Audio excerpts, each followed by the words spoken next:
Hello and welcome to It's All Local. I'm Seth McCoy. Social Security benefits are probably something that you don't pay a lot of attention to and don't even really think about all that often, but you really should be. In the next half hour, I'm going to be talking to Kristen Alberino from the Social Security Administration Office, and she's going to tell us why we need to pay attention and the new tools on their website to visit to help you figure out your Social Security benefits. Stay tuned.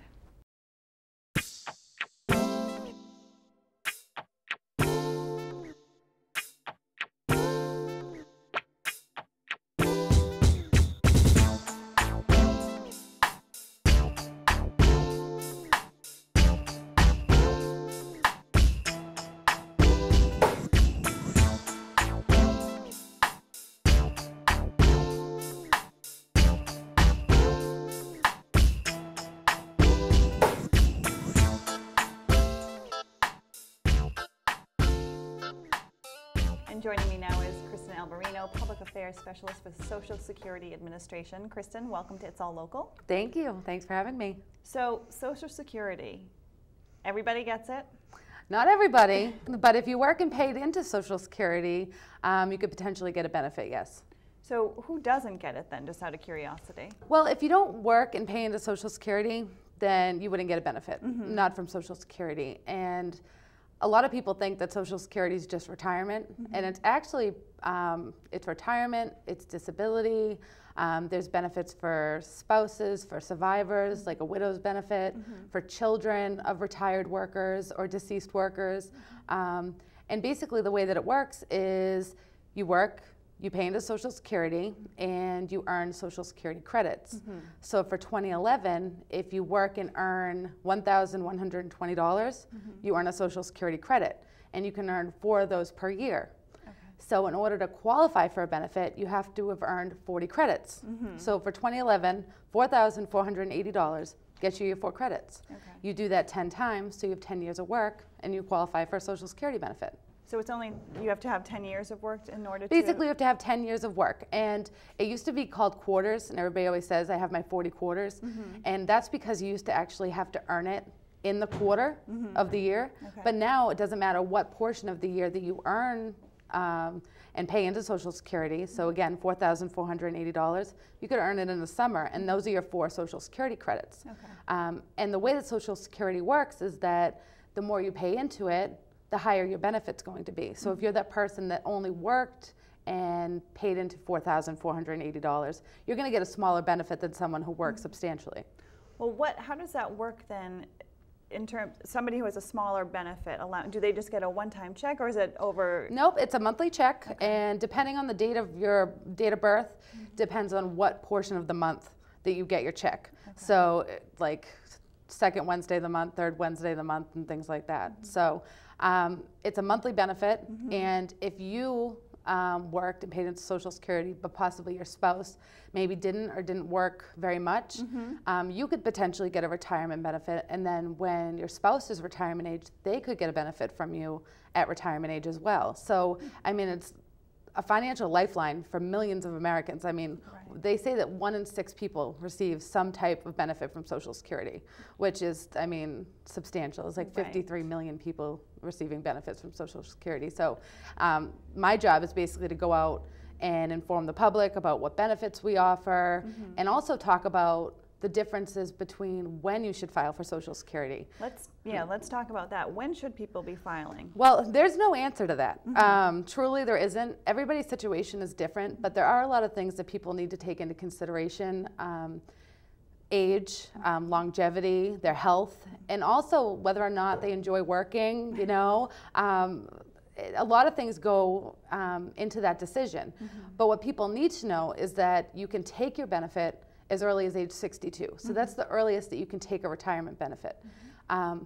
But if you wait until, we have this thing called full retirement age, and everybody has a different full retirement age depending on the year that you were born.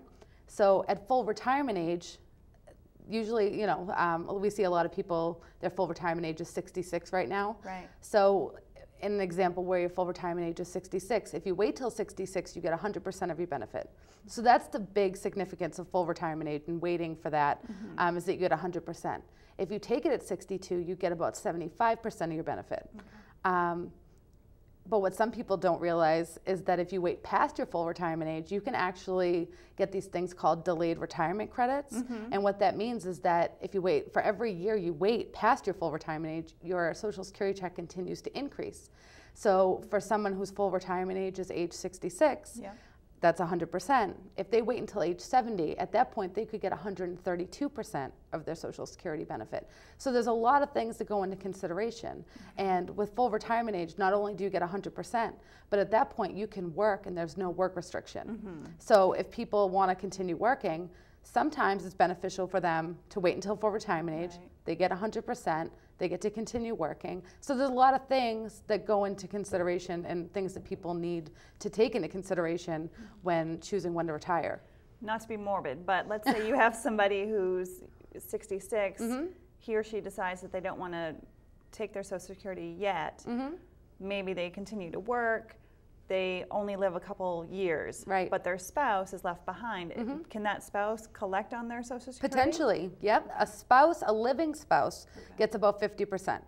A widow would get potentially 100% of the worker's benefit. Now, if both people worked, so the husband and the wife both worked, one of them passed away, we would take into consideration how much is that person due on their own Social Security when we're looking at, you know, a widow's benefit or a spouse's benefit. But absolutely, that's the protection of Social Security and the basic principle of Social Security. But one of the most important things that people need to think about is that Social Security was never intended to replace income. It was never intended to be your sole income at retirement. So people need to take into consideration their pension, savings, investments, and things like that, because they're just not going to get rich off Social Security and live, you know, the retirement that we want to live just based with your Social Security alone. I'm glad you brought that up, because there are, of course, a lot of people out there who think, well, Social Security is not going to be there when I turn 62 or 66 or however old I'm going to be when I file. So what do you say to those people? Will there be money for them? Right, and this is, you know, one of those tough questions. And Social Security has challenges for sure. And the biggest challenge that we have right now is that there are a ton of people that are going to be collecting benefits. In the next 2 decades, 78 million baby boomers are actually going to be collecting a retirement benefit. So just to back up a little in history, the way that the program works is that today's workers pay for today's beneficiaries. So in other words, the FICA taxes and the Social Security taxes coming out of today's paychecks are paying for the people that are getting a benefit today. And back in 1960, we had about 5 workers for each 1 person getting a check. So there was a lot of money accumulating, going into the trust fund, getting interest on the trust fund. So there was a lot of money to pay out. In 2010, that number dropped to 3 workers for each 1 person getting a check. And by 2036, they're saying that number is going to drop again to 2 workers for each 1 person getting a check. So what I say to people is that we're certainly going to see changes. And the last time we saw changes was back in 1983. And one of the changes was to this full retirement age, because everybody used to have the same one. So in 1983, there were big changes. And those changes didn't actually affect people until 20, 25 years later. So, you know, what I tell people is that if history repeats itself, we're definitely going to see changes. The number of people getting benefits is just, demographics is just pushing the need for change. So I can't speculate as to what the changes are going to be, of course, but if history repeats itself, those changes aren't going to affect people retiring soon or currently receiving a benefit, but more so for people further down the line, so that, like myself, that would be retiring, you know, 25, 30 years down the road, where I have plenty of time to prepare for the changes and know what to expect. And again, people shouldn't count on Social Security as their lifeline when they get older. No, absolutely not. You need to take into consideration savings, investments, and the other thing is that people are living a lot longer. You know, a 60-year-old doesn't look like they're 60 anymore. I mean, truly. And 1 out of 10 people is going to see, you know, 90 years old, and 1 out of 5 is going to live to be 100. And I mean, that's like 1/3 of our lives spent in retirement. So we need to make sure that the money that we have regarding savings and pensions is going to last us. So you go out a lot of times to different communities and talk about how to file for Social Security. Talk us through that step there. How does somebody file? Can you do it online? Do they have to go to the office? How does it work best? At socialsecurity.gov, you can file for retirement benefits online now. And, you know, we're doing that for a lot of reasons. Like I said, we're going to see a lot of people coming in and filing for benefits. So we want to make, you know, an alternate means for people to be able to take care of their business. So you can file for retirement online, takes about 15 minutes. And in the past, where you used to have to like take an entire day out of your life and, you know, sit in traffic and all that, you don't have to do that anymore. You can do it at home, and it's fantastic. And we used to have to get documents like proof of birth, but we don't need that stuff anymore. And sometimes we will need some proofs before we can actually get your check started up, but for the most part, it's seamless. And how it works is you go online, socialsecurity.gov, you click on retirement, you start filling out the application. Then when you submit it, it actually gets sent to your local Social Security office. So for Needham, that would be Norwood, which is on Edgewater Drive. So it gets sent over there, and a real person in your local field office will pull it in, review it, and contact you if they have any questions. So it's really nice. And you can file for Medicare online now in as little as 10 minutes. Wow. So, I mean, the other things you can do, where you used to have to like come out to the field office, you can change your address. You can set up direct deposit. You can get a benefit verification or 1099. I mean, there's so much you can do so you can save yourself a trip. It's really nice. Our website's fantastic. And there's also a lot of planning tools on there as well. Right. The other things that you do is you send out the quarterly, I guess it is, you can correct me if I'm wrong, letter about how your benefits, basically how much you've paid in. And my question is this something that Social Security decided, oh, we want to make this more transparent and show people where their money is, how it's kind of working? Right. It's a detailed little letter that you get. And everybody over the age of 25 actually gets one of those Social Security statements. But basically, it costs a lot of money to send those things out. And what they're proposing is that possibly sending out to people that are closer to retirement age or something like that. But it goes out once a year. This year, probably won't be receiving them. And some other alternatives is possibly being able to go online and see your thing, you know, your information on there. But those statements, you know, they gave you a lot of information. And one of the tools that we have on our website that is fantastic, especially for people that are thinking about filing for retirement, is this retirement estimator. And it's socialsecurity.gov/estimator. And you can go online, you type in your Social Security number, and the website's extremely secure.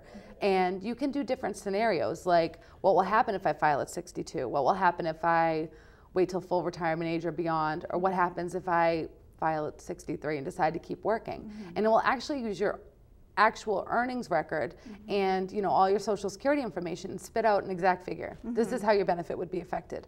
And it's an absolutely fantastic tool that we have on the website. But I don't think it's going to be the end of statements, but this is new policy that they've decided that it wasn't as effective as they felt it could be. So there'll be some changes regarding the statement, and I'm not 100% sure what those are going to be right now. But it's important to know what's going on. And it's not like you can't get that information. If you called your Social Security office or the 1-800 number, which is 1-800-772-1213, you could request that information and we'd be happy to send it to you. It's just they're not going to be out automatically. It's not like you can't get this information anymore. I have some more questions about the earnings statement, but we're going to take a quick break, so we will be right back.